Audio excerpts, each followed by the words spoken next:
Hello दोस्तों, स्वागत है आपका आपके ही चैनल फार्मेसी नॉलेज में। आज हम डिस्कस करेंगे एक इम्पोर्टेंट डिजीज ल्यूकेमिया के बारे में, जिसके बारे में आपको जानना बहुत ही जरूरी है। आज के इस वीडियो में हम ल्यूकेमिया के बेसिक इंट्रोडक्शन, उसके types, symptoms, causes and risk factor की बात करेंगे। तो चलिए स्टार्ट करते हैं। ल्यूकेमिया एक तरह का कैंसर है जो कि पेशेंट के ब्लड में और बोन मैरो में पाया जाता है। ल्यूकेमिया को ही हम सिंपल लैंग्वेज में ब्लड कैंसर कहते हैं। पेशेंट के बॉडी में अचानक से व्हाइट ब्लड सेल्स बढ़ने के कारण ल्यूकेमिया जैसे कंडीशन अपीयर हो सकते हैं।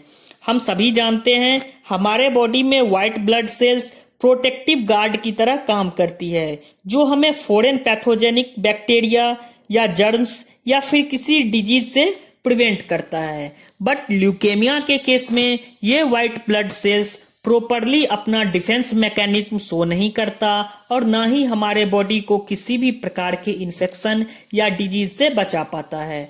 इसके साथ ही ये बढ़े हुए white blood cells red blood cells and platelet को भी अफेक्ट करता है। कुछ और पॉइंट को डिस्कस करने से पहले हम बेसिक टर्म्स के बारे में बात करेंगे। हम जानेंगे कि ब्लड सेल्स हमारे बॉडी में क्या फंक्शन परफॉर्म करती है। First is white blood cells. इसे हम प्रोटेक्टिव गार्ड भी कहते हैं। It is the protective guard of our body. ये हमारे बॉडी में इन्फेक्शन से फाइट करती है और वेरियस डिजीज से हमें प्रिवेंट करती है। ये WBC भी तीन तरह के होते हैं: lymphocyte, granulocyte and monocyte. Lymphocyte हमारे बॉडी में lymph tissue as like lymph nodes, thymus, spleen, tonsils and adenoid का फॉर्मेशन करता है, जो हमारे इम्यून सिस्टम का मेजर पार्ट है। ये लिम्फोसाइट भी दो टाइप्स के होते हैं: B lymphocyte and T lymphocyte. B lymphocyte हमारे बॉडी में एक प्रोटीन बनाती है जिसे हम एंटीबॉडीज कहते हैं, और यही एंटीबॉडीज वेरियस पैथोजन या जर्म के साथ अटैच होकर हमारे इम्यून सिस्टम के द्वारा इस जर्म्स या बैक्टीरिया को डिस्ट्रॉय करता है और हमारे बॉडी को प्रिवेंट करता है।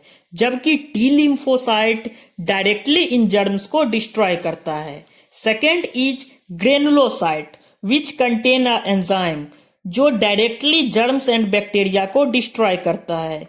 ये ग्रेनुलोसाइट भी तीन टाइप्स के होते हैं: neutrophils, basophils and इस्नोफिल्स। And third is monocytes. Monocyte macrophage का काम करती है, जो हमारे बॉडी के टिश्यू में प्रेजेंट किसी भी प्रकार के जर्म्स को इंगल्फ कर लेता है। Now we discuss second blood cells which is RBC। RBC is also known as red blood cells। RBC का काम है हमारे लंग्स से ऑक्सीजन लेकर हमारे बॉडी के सभी टिश्यू में ऑक्सीजन का सप्लाई करना। इसका फॉर्मेशन बोन मैरो में होता है। Third blood cells is platelets. जब हमारे बॉडी में किसी भी प्रकार का कट हो जाता है तो यही प्लेटलेट्स ब्लड क्लॉटिंग का काम करती है। अब आते हैं मेन पॉइंट्स पर। ल्यूकेमिया के कंडीशन में इन ब्लड सेल्स पर क्या इफेक्ट पड़ता है। ल्यूकेमिया के कंडीशन में बॉडी जरूरत से ज्यादा और इमेच्योर व्हाइट ब्लड सेल्स बनाने लगता है, जो कि हमारे बॉडी में किसी भी प्रकार के इन्फेक्शन से हमें नहीं बचाता, और ये दूसरे ऑर्गेन को भी इफेक्ट करना स्टार्ट कर देता है, जिससे हमारा बोन मैरो भी इफेक्ट होता है और रेड ब्लड सेल का फॉर्मेशन कम कर देता है। अगर RBC काउंट डिक्रीज होगा तो हमारे बॉडी के टिश्यू में ऑक्सीजन सप्लाई भी रिड्यूस हो जाएगा। इसके साथ ही बोन मैरो के सेल मेगा कैरियोसाइट में बन रहे प्लेटलेट्स भी डिक्रीज होने लगेगा, जिससे किसी भी प्रकार के ब्रूसिंग या कट होने पर ब्लड क्लॉटिंग नहीं हो पाएगा। ब्रूसिंग मीन्स इजिली कहीं पर कट हो जाना नहीं हो पाएगा, और धीरे धीरे सीवियर कॉम्प्लिकेशन होने के कारण वेरियस टाइप्स के पैथोजन हमारे बॉडी पे अटैक करने लगते हैं, जिससे हमारे बॉडी में वेरियस टाइप्स के अनवांटेड डिजीज होने लगता है। अब बात करेंगे हम ल्यूकेमिया के सिम्टम्स के बारे में।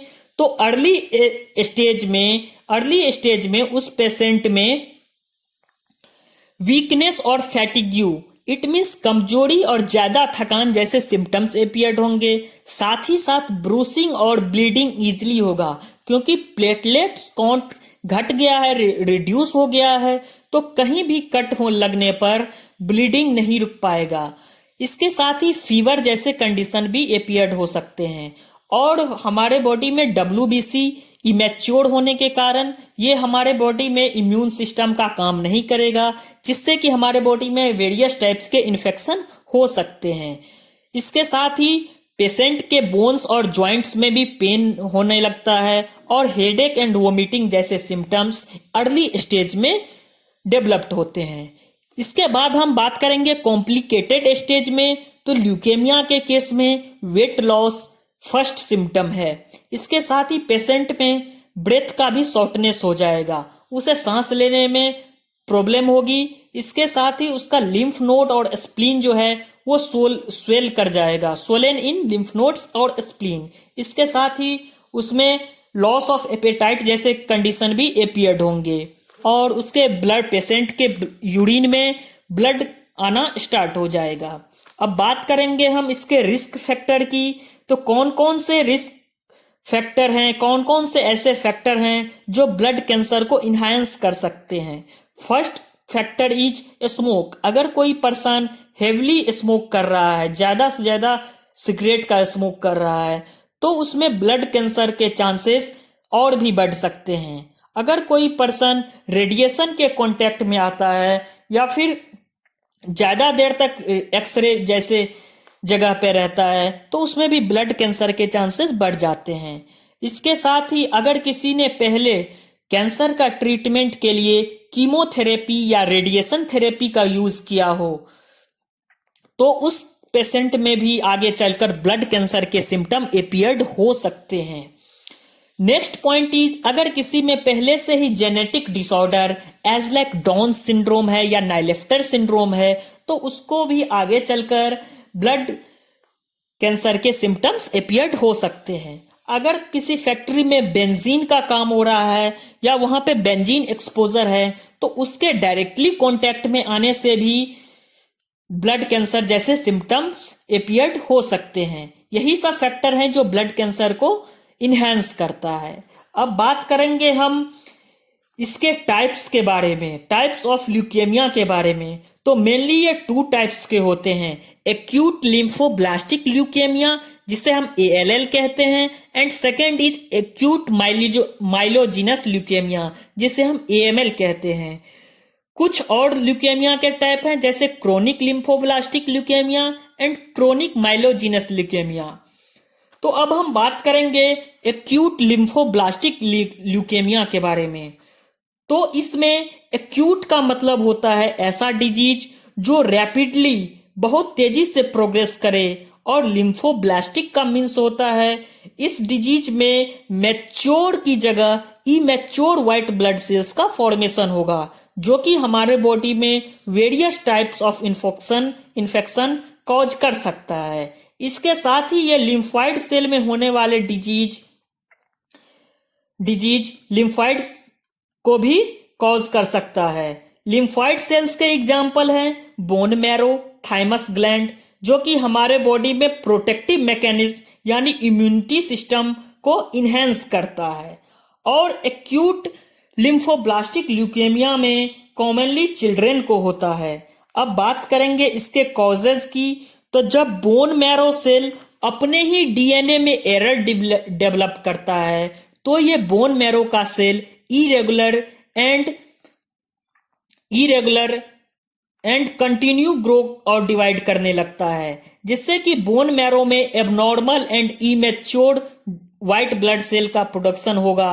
और इसके साथ ही ये healthy red blood cells and platelet को भी इफेक्ट करेगा, जिससे फर्दर सीवियर कॉम्प्लिकेशन अराइज हो सकती है।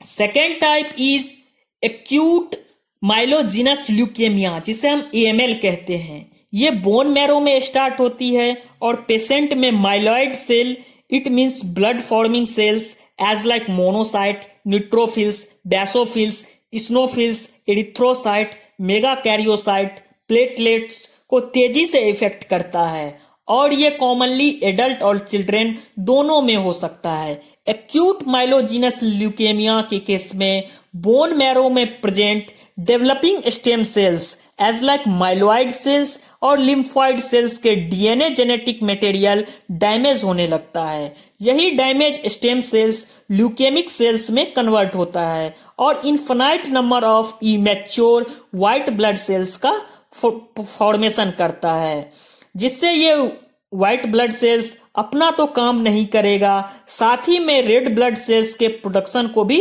ब्लॉक कर देता है, जिससे कि healthy red blood sales, white blood cells and platelets तीनों इफेक्टेड होता है और पेशेंट के बॉडी में सीवियर इन्फेक्शन कॉज करता है। इस तरह से हमने ल्यूकेमिया और उसके टाइप्स को जाना। नेक्स्ट वीडियो में हम ल्यूकेमिया के ट्रीटमेंट में यूज कीमोथेरेपी एंड एंटीबायोटिक्स की बात करेंगे। थैंक यू दोस्तों।